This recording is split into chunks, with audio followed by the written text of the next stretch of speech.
Coach, and I'm sure we can probably get you a set of steak knives or something, but you've now beaten every team in the East. Now that you've knocked off Missouri, it's been a weird series, and between you guys the last few years, what does it feel like to finally kind of get over that and win the series? Yeah, I don't know. I don't think that way. So I'm just happy we won. We played really well today.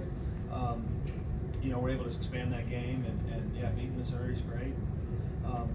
But it's we got one more, and we're really locked in for one more tomorrow and come out and play good baseball. Bobby. Yesterday, you're kind of fighting it and trying to get those big innings, just never came. Your bullpen shut it down. But today, you got the two big innings where you put a crooked number up. How big was that just to extend that lead and let your guys kind of relax? It was huge. It's huge to be able to play some freer baseball, right? And I thought we had some big swings, and I thought the coating was really good all over the field today. Amani obviously really good, but I just thought we strung a lot of bats together in a row right there, and I think that was giving us a little bit of freedom to play and just relax and have fun. It has been, even Tuesday night felt tight, but be able to score some runs because what they do is they're very good pitching wise and defensively. I mean, they we'll see more arms tomorrow. I think their Friday and Saturday guy are throwing tomorrow, so you're gonna see some good arms in the series from them. Steve. Along those lines too, everybody kind of had a contribution today. You mentioned DJ was locked in, Kohler goes the other way with one, and it seems like today was kind of more of a team win where you had maybe like Joe on Tuesday kind of carried the team. What were your thoughts on that? No, it's great because we need the Amanis. We need everybody locked in. Hunter hits a big ball today, it has a walk. I mean, I just think it's everybody being a part is huge, and having some success and feeling good about playing baseball. So as you're building, as this keeps moving, it becomes a lot of fun, and I want them all to be able to enjoy that. Steph. You talked on Tuesday about you liked the catching situation that you had, and obviously Johnny's worked with Durangelo all season.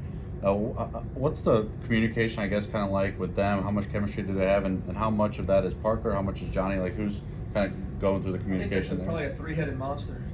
Between them all, and they've all three done such a great job this year. I mean, they Durangelo's he's put together a special season, and but Johnny's a big part of that. I think a couple weeks ago he got the T-shirt and gave it to Johnny, and I thought that was cool. And then but Park's in their ear too, and I think it's a special thing, and that's pitchers starting to get used to certain catchers, and so him and Lowe really clicked. Robbie. You mentioned a few weeks ago that you just really trusted Amani, that it was gonna come, and left him in the lineup, tried to get him to work through this, and you're seeing some big hits now the last couple of weeks. I mean, how does that make you feel to see him breaking out of this, and also he's getting a chance to get back out in the field too? Yeah, that may be part of the reason, right? I'm sure he'd tell me that. So the guy who makes out the lineup card, but guys, there's nobody who works as hard as Amani in our program, and he's a wonderful kid, and he's a really good baseball player. And this game is tough, and it's fun to see him reap some of those rewards. And it's I have Logan Kohler, who I feel like is starting to play really good baseball. It's baseball it goes like this. It's different than all the other sports. And you got to be mentally tough, and you got to be locked in, but you got to stick with it. And I think Amani's stuck with it. You're starting to see that right now. Grace. Durangelo had 9 strikeouts at one point. I think he had 5 in a row. What did you make of his outing today? I thought it was really good, sharp. He wasn't as sharp last week, and looked a little uncomfortable. And I could tell after the first pitch or two that he was ready to go. You could just see him. He's got a different attitude when he feels really good like that. And I could just tell right in the first inning that he had his good stuff. Steve. Coach, the first couple of years you had a roster filled with guys with tons of postseason experience. You barely have anybody on this roster now that has any postseason experience. How was you as their leader? How did you kind of prepare them to handle the pressure and the moment of clinching and kind of pushing into this tournament? It's nice having postseason success, and sometimes when you have none, they're just too dumb to realize it, right? Like, just go out and play ball. So I think we've talked about it as a coaching staff a little bit, of helping these guys out a little bit, and what can we do. But the reality is it is just baseball, and there is pressure that goes with it, but who plays with more pressure than us all year long? There's nowhere in college baseball. There's a couple places maybe the same, but we play in front of big crowds and expectations every game. So these are just, these are just added on. Stuff. Durangelo, he came out sharp in that game that you guys had at Vandy, and then in the last innings, kind of where they got to him. What did you see from him today that maybe he was able to get through those 5th, 6th, 7th innings? Yeah, he had the middle innings. He was so efficient. I mean, there was a couple of them. He didn't strike them out. He just got a couple really quick outs. I think that's what really helped him there. At the end, he still had his stuff. I mean, it was still 95 and 97 there late. I think that's what helps him. Robbie. One of the challenges you've had for your teams after you win these first 2 games is finishing and trying to get that last win.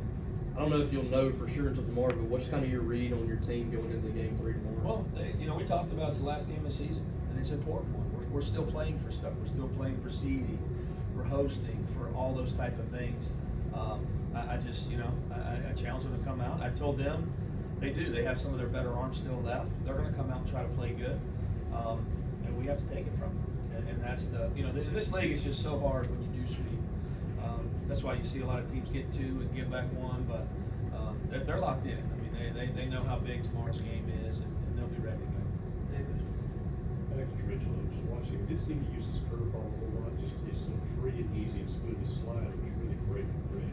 Yeah, I almost wonder, was he throwing a cutter? It was so hard early. I don't know if you know. I mean, it was 90, 91 a lot. So yeah, he did. He went to a couple weeks ago. He was using the curveball a lot, but it's just what he feels some days in the bullpen. I think is, but the slider was really good today, and his changeup. When he has his changeup, it's really tough to hit. Steve. Should we expect Pico tomorrow? Have you guys made a decision about that? Yeah, we're going Pico. So we'll go Pico, hopefully get him 4 or 5 innings, and then bullpen it the rest of the day. So